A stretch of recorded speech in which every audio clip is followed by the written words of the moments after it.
Endi katta ishi. Har doimgidek jangga chiqdim. Qozoq bilan o'ynaganda. Qozog'iston bilan tayyorgarlik endi Qozog'iston o'zi bilasiz.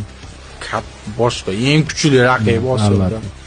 Mana shuni o'tsang, hozir chempionsan, u bu hamma turnirlar kelib motivatsiya beryapti boshqa. Endi men yosh bolaman, o'qiganman.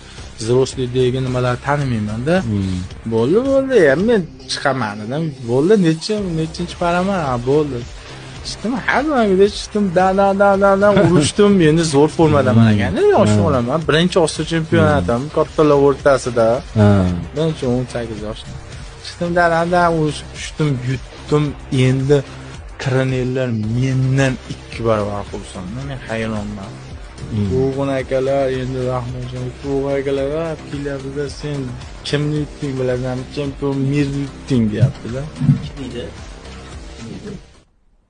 Nima? Hozir 72 da chempion-ku. Janibek Karimxonov. Janibek Karimxonov Osiyo chempionatida o'shanda yutib qo'yganman 2015.